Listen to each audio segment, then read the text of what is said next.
오늘 우리에게 주신 하나님의 말씀은 마가복음 14장 32절에서 72절까지 말씀입니다. 마가복음 14장 32절에서 72절까지 말씀, 제가 가진 성경은 신약 80쪽에 있습니다. 우리 드라마 바이블로 함께 듣고 은혜 나누도록 하겠습니다. 그들이 겟세마네라 하는 곳에 이르매 예수께서 제자들에게 이르시되 내가 기도할 동안에 너희는 여기 앉아 있으라. 하시고 베드로와 야고보와 요한을 데리고 가실새 심히 놀라시며 슬퍼하사 말씀하시되 내 마음이 심히 고민하여 죽게 되었으니 너희는 여기 머물러 깨어 있으라. 조금 나아가사 땅에 엎드려 될 수 있는 대로 이때가 자기에게서 지나가기를 구하여 이르시되 아빠, 아버지여, 아버지께는 모든 것이 가능하오니 이 잔을 내게서 옮기시옵소서. 그러나 나의 원대로 마시옵고 아버지의 원대로 하옵소서. 돌아오사 제자들이 자는 것을 보시고 베드로에게 말씀하시되 시몬아, 자느냐? 네가 1시간도 깨어 있을 수 없더냐? 시험에 들지 않게 깨어 있어 기도하라. 마음에는 원이로되 육신이 약하도다. 다시 나아가 동일한 말씀으로 기도하시고 다시 오사 보신즉 그들이 자니 이는 그들의 눈이 심히 피곤함이라. 그들이 예수께 무엇으로 대답할 줄을 알지 못하더라. 세 번째 오사 그들에게 이르시되 이제는 자고 쉬라. 그만 되었다. 때가 왔도다. 보라, 인자가 죄인의 손에 팔리느니라. 일어나라, 함께 가자. 보라, 나를 파는 자가 가까이 왔느니라. 예수께서 말씀하실 때 곧 12 중에 하나인 유다가 왔는데 대제사장들과 서기관들과 장로들에게서 파송된 무리가 검과 몽치를 가지고 그와 함께 하였더라. 예수를 파는 자가 이미 그들과 군호를 짜 이르되 내가 입맞추는 자가 그이니 그를 잡아 단단히 끌어가라. 이에 와서 곧 예수께 나와 랍비여. 하고 입을 맞추니 그들이 예수께 손을 대어 잡거늘 곁에 서 있는 자 중에 한 사람이 칼을 빼어 대제사장의 총을 쳐 그 귀를 떨어뜨리니라. 너희가 강도를 잡는 것 같이 검과 몽치를 가지고 나를 잡으러 나왔느냐? 내가 날마다 너희와 함께 성전에 있으면서 가르쳤으되 너희가 나를 잡지 아니하였도다. 그러나 이는 성경을 이루려 함이니라. 제자들이 다 예수를 버리고 도망하니라. 한 청년이 벗은 몸에 배 혼니부를 두르고 예수를 따라가다가 무리에게 잡히매 배 혼니부를 버리고 벗은 몸으로 도망하니라. 그들이 예수를 끌고 대제사장에게로 가니 대제사장들과 장로들과 서기관들이 다 모이더라. 베드로가 예수를 멀찍이 따라 대제사장의 집들 안까지 들어가서 아랫사람들과 함께 앉아 불을 쬐더라. 대제사장들과 온 공회가 예수를 죽이려고 그를 칠 증거를 찾되 얻지 못하니 이는 예수를 쳐서 거짓 증언하는 자가 많으나 그 증언이 서로 일치하지 못함이라. 어떤 사람들이 일어나 예수를 쳐서 거짓 증언하여 우리가 그의 말을 들으니 손으로 지은 이 성전을 내가 헐고 손으로 짓지 아니한 다른 성전을 사흘 동안에 지으리라 하더라. 그 증언도 서로 일치하지 않더라. 대제사장이 가운데 일어서서 예수에게 물어 이르되 너는 아무 대답도 없느냐?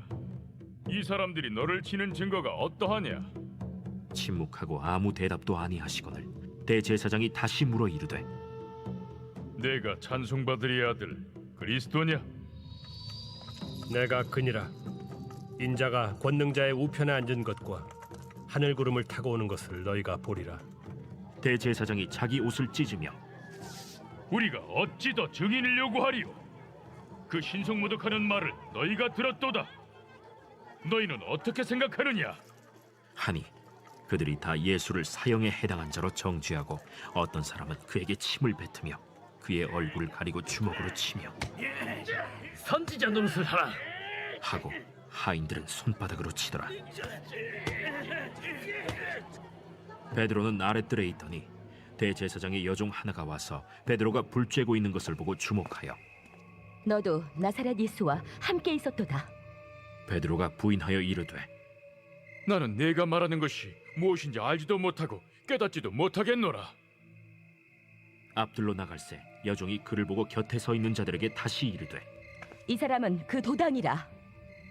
하되 또 부인하더라. 조금 후에 곁에 서 있는 사람들이 다시 베드로에게 말하되 너도 갈릴리 사람이니 참으로 그 도당이니라. 그러나 베드로가 저주하며 맹세하되 나는 너희가 말하는 이 사람을 알지 못하노라. 달기 곧 두 번째 울더라. 이에 베드로가 예수께서 자기 에게 하신 말씀 곧 달기 2번 울기 전에 네가 3번 나를 부인하리라. 하심이 기억되어 그 일을 생각하고 울었더라. 아멘. 오늘은 예수님께서 잡히셔서 신문 받으시는 장면인 53절부터 65절까지 말씀을 중심으로 함께 은혜를 나누도록 하겠습니다. 오늘 말씀 53절을 보시면 대제사장들과 장로들과 서기관들이 다 모였다고 기록하고 있는데요. 이들이 왜 모였을까요? 55절에 보시면 바로 예수님을 죽이려고, 예수님에게 죄를 뒤집어 씌우려고 다 모이게 되었습니다. 그런데 지금 모인 대제사장과 장로들과 서기관들은 어떤 사람들이냐 하면 이들은 유대인의 최고 재판 기구였던 산헤드린의 구성원들이었으며 사회적 기준으로 봤을 때 이들은 사회적으로 인정받고 똑똑하고 돈 많고 많은 사람들에게 존경받는, 한마디로 막강한 권력을 가진 사람들이었습니다. 이런 사람들이 모여 예수님을 어떻게 하면 죽일 수 있을까 하고 머리를 맞대었지만 그들은 예수님의 죄를 찾지 못했습니다. 아니, 이들은 저마다 다 증거들을 내밀었지만 56절에 기록된 바와 같이 그 증거들은 모두 거짓 증언들이었고 그 거짓 증언들마저 서로 일치하지 못했습니다. 바로 그때 57절에 보시면 어떤 사람들이 또 다른 거짓 증언을 하게 되는데 그들이 주장하는 것은 바로 58절의 내용이었습니다. 우리 58절의 말씀을 함께 같이 읽어보겠습니다. 시작. 우리가 그의 말을 들으니 손으로 짓지 아니한 다른 성전을 사흘 동안에 지으리라 하더라 하되, 이들은 예수님께서 성전을 깨끗하게 하실 때 하신 말씀을 유일한 증거로 겨우 내밀었지만 그러나 사실 이 또한 말 그대로 거짓 증언이었습니다. 예수님께서는 내가 성전을 헐고라고 말씀하신 적이 없으십니다. 너희가 성전을 헐라, 그리하면 내가 사흘 동안에 일으키리라 라고 말씀하셨습니다. 뿐만 아니라 예수님께서는 성전을 새로 짓는다고 말씀하지 않으셨습니다. 예수님은 일으키리라 라고 말씀하셨습니다. 한마디로 예수님께서는 자신의 몸된 성전이 유대인들에 의해 죽임을 당할 것이며 죽은 지 사흘 만에 내가 다시 살아날 것을 말씀하신 거였습니다. 그러나 이들은 이 말을 왜곡하고 트집 잡아서 겨우 거짓 증거로 내밀었습니다. 그런데 59절에 보시는 바와 같이 그 증언마저 서로 일치하지 않았습니다. 그렇게 똑똑한 사람들, 그렇게 대단한 사람들이 아무리 머리를 싸매고 맞대어도 예수님의 죄를 찾을 수 없었던 것입니다. 왜 그렇습니까? 그냥 당연히 예수님은 애초에 아무런 죄가 없으셨기 때문입니다. 그런데 이쯤에서 우리가 생각해 볼 문제가 있습니다. 그것은 바로 유대인의 최고 재판 기구를 할 수 있는 이 산헤드린에서, 즉 진실이 밝혀지고 억울한 사람의 억울함이 풀려야 하는 이 법정에서 오히려 불법이 횡행하고 있다는 사실입니다. 뿐만 아니라 신명기 19장에서 보시면 이때 당시 어떤 사람을 해치기 위해서 일부러 거짓 증언하는 사람이 있다면 그 말이 거짓으로 판명나면 그가 주장했던 범죄에 해당하는 형벌을 대신하여 받도록 하는 법이 있었습니다. 한마디로 예수님을 사형에 처하는 죄인으로 만들려고 하였던 사람들은 자신의 주장대로 자신의 주장이 거짓 증인으로 밝혀졌을 때 그들은 자신들이 사형을 받아야 마땅했습니다. 그러나 지금 이들은 그 법이 적용되지 않았습니다. 그리고 우리가 잘 아시다시피 이들은 끝끝내 막무가내식으로 억지로 꾸역꾸역 예수님에게 죄를 뒤집어 씌웠고 예수님은 결국 처형을 당하게 되었습니다. 어떻습니까? 오늘날도 이러한 일들이 자행되고 있지 않습니까? 가장 공정한 판결을 내려야 할 법정에서 모든 사람들에게 평등하게 적용되어야 할 법이 지금도 여전히 권력을 쥔 사람들의 입맛에 따라 판결이 달라지곤 합니다. 똑같은 죄를 저질렀어도 사람에 따라 달라지며 타겟을 미리 정해놓고 막무가내식으로 끝끝내 죄를 뒤집어 씌우기도 합니다. 이러한 일들이 아직도 여전히 이 세상에서 일어나고 있습니다. 저는 오늘 이 부분을 묵상하면서 문득 세상의 법은 여전히 완전하지 않구나, 아니 앞으로도 세상의 법은 완전할 수가 없겠구나라는 생각을 하게 되었습니다. 왜냐하면 법은 불완전한 인간이 만들기 때문입니다. 불완전한 인간이 만드는 것이기 때문에 당연히 완전할 수가 없습니다. 따라서 우리는 이 사회의 최소한의 장치인 법을 지키며 살아가되 너무 법만 의존해서는 안 되겠습니다. 오해하지 마시기 바랍니다. 법을 인정하지 말라, 법을 어기지 말라라는 것이 아닙니다. 법을 지키되 법을 최우선으로 여기고 법이 최고인 것 마냥 법이면 다 돼, 법이 무조건 다 오라, 법이 나를 도와줄 거야 라는 생각은 지양해야 합니다. 법이 나의 억울함을 온전히 풀어주거나 해결해 주지 못합니다. 법이 우리를 책임져 주지 못합니다. 내가 법만 내세울 때 오히려 그 법이 나에게 화살로 다가올 수 있습니다. 따라서 우리는 법만 의지하는 것이 아니라 하나님을 의지하고 하나님의 말씀을 의지해야 합니다. 아마 많은 분들이 경험해 보셨을 겁니다. 저도 예전에 저희 가족에게 갑작스러운 일, 당황스러운 일이 발생했을 때 법이 해결해 주진 않았습니다. 아니 오히려 법이 어떻게 이럴 수 있나라는 생각 때문에 법 때문에 더 억울한 상황에 처하게 되었습니다. 상식적으로 이해가 안 되고 답답했었습니다. 그렇게 법에서는 아무런 도움을 받지 못하고 결국 저희 가족들은 하나님께 엎드려 간절히 기도했습니다. 그렇게 간절히 기도하던 중에 하나님께서 지혜를 주셨고 그것은 생각하지도 못했던 방법이었지만 그대로 순종하며 나아갔을 때 정말 놀랍게 일이 잘 해결되고 마무리되었던 경험이 있습니다. 사랑하는 성도 여러분, 우리가 살아가면서 법 잘 지키시되 법 의지하지 마시기 바랍니다. 법은 지키는 것이지 의지하는 것이 아닙니다. 우리는 하나님의 말씀을 의지하고 하나님만 의지해야 합니다. 그럴 때 법보다 더 지혜롭고 법보다 더 뛰어난 하나님의 말씀이 우리를 도와주고 우리의 문제를 해결해 주실 것입니다. 법으로 도저히 해결할 수 없었던 답답하고 억울한 일들 가운데 우리가 하나님을 의지하며 나아갈 때, 하나님께 간구할 때 하나님께서 돌파구를 마련해 주시고 우리가 상상하지도 못했던 놀라운 방법으로 완벽하게 해결해 주실 것입니다. 오늘 하루도 법보다 뛰어난 하나님의 말씀을 의지하며 살아가는 우리 모든 성도님들 되시길 주님의 이름으로 간절히 축원합니다. 계속해서 60절과 61절의 말씀을 보시면 예수님께서는 그들이 거짓 증언할 때 아무런 말씀도 하지 않으시고 침묵하셨습니다. 분명 답답한 상황이었음에도 불구하고, 아니 답답한 상황 정도가 아니라 속된 말로 거의 미쳐버릴 정도로 억울한 상황이었음에도 불구하고 예수님께서는 아무런 말씀도 하지 않으셨습니다.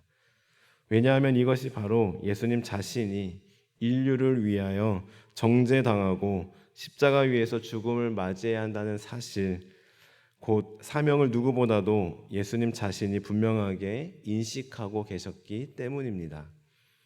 그러나 이윽고 대제사장의 질문에 예수님께서 드디어 입을 여시게 되셨는데요. 그 질문이 무엇이었습니까? 바로 내가 찬송받을 이의 아들 그리스도냐라는 질문이었습니다. 바로 이에 대해 예수님께서는 침묵을 깨시고 내가 그니라, 인자가 권능자의 우편에 앉는 것과 하늘 구름을 타고 오는 것을 너희가 보리라 라고 말씀하셨습니다. 한마디로 예수님께서는 자신의 사명, 자신의 정체성에 대한 질문에 대해서는 담대하게 입을 여셨습니다. 그렇습니다. 우리 그리스도인들은 예수님처럼 입을 닫을 때와 입을 열어야 할 때를 구별할 수 있어야 하겠습니다. 우리는 거짓 증언들, 루머, 가십거리 등에 대해서는 입을 닫아야 하며 나의 정체성, 즉 나는 그리스도입니다. 나는 예수님을 믿는 사람입니다. 라는 고백에 대해서는 입을 열어 말할 수 있어야 합니다. 복음에 대해서는 입을 열어야 합니다. 그렇다면 과연 나는 주로 언제 말을 많이 하고 언제 침묵하는지 우리가 자신을 돌아보아야 합니다. 혹시나 남을 욕하거나 흉보는 말에 동조하며 말을 많이 하고 있지는 않습니까? 또한 누군가 나에 대해 하는 말에 대해 일일이 대응하거나 변명하며 지나치게 과하게 반응하고 있지는 않습니까?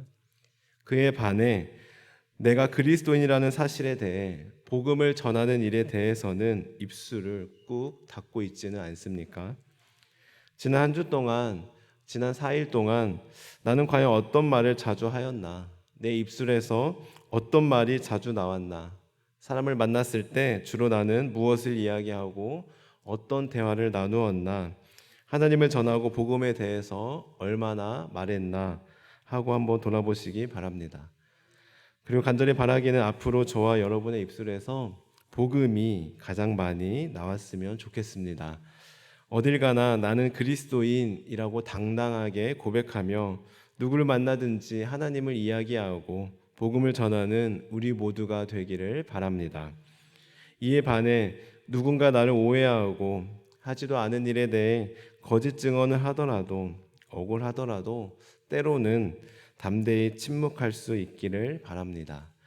그렇게 입을 닫아야 할 때는 닫고 입을 열어야 할 때는 열며 입을 닫아야 할 때와 열어야 할 때를 구별할 수 있는 지혜와 믿음이 있기를 주님의 이름으로 간절히 축원합니다.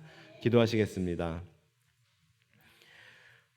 하나님, 오늘 말씀을 통해 우리가 무엇을 의지해야 할지, 무엇을 말해야 할지 알게 하시고 깨닫게 하시고 결단하게 하시니 감사드립니다.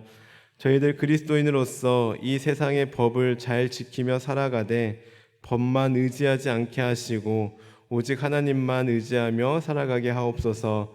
그리하여 법보다 더 뛰어나고 지혜로운 하나님의 말씀으로 말미암아 힘들고 어렵고 억울한 상황들을 해결받게 하옵소서. 하나님, 저희들의 입술에 권세를 더하여 주옵소서. 말을 해야 할 때와 말을 하지 말아야 할 때를 구별하게 하시고 그리하여 세상의 말과 평가에 반응하는 입술이 아니라 복음과 사명에 우리의 입술이 반응하고 열리게 하옵소서. 감사드리며 예수님의 이름으로 기도합니다. 아멘. 주님께서 가르치신 기도를 드리겠습니다. 하늘에 계신 우리 아버지, 아버지의 이름을 거룩하게 하시며 아버지의 나라가 오게 하시며 아버지의 뜻이 하늘에서와 같이 땅에서도 이루어지게 하소서. 오늘 우리에게 일용할 양식을 주시고 우리가 우리에게 잘못한 사람을 용서하여 준 것 같이 우리 죄를 용서하여 주시고 우리를 시험에 빠지지 않게 하시고 악에서 구하소서. 나라와 권능과 영광이 영원히 아버지의 것입니다. 아멘. 오늘 말씀을 기억하며 기도하시겠습니다.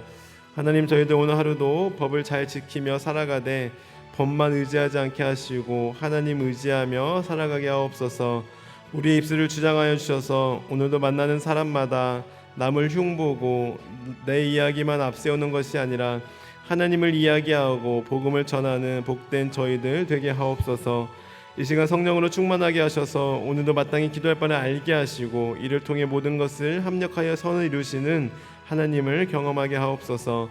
다음으로 가정을 위해 기도하실 때 군에서 복무하거나 해외 타지에 나가 있는 자녀들과 가족들을 지켜주시고 보호하여 주옵소서. 만남의 복을 주시고 때를 따라 돕는 은혜를 주옵소서. 교회를 위해 기도하겠습니다. 우리 교회가 섬기고 있는 선교사님들의 신변을 보호하여 주시고 가정을 책임져 주시며 선교 사역에 필요한 모든 것을 채워주시고 공급하여 주옵소서. 안식년 중이신 담임 목사님, 하나님과 소통하고 교제하는 귀한 은혜의 시간 보내게 하시고 가정 가운데 날마다 평안함을 더하여 주옵소서.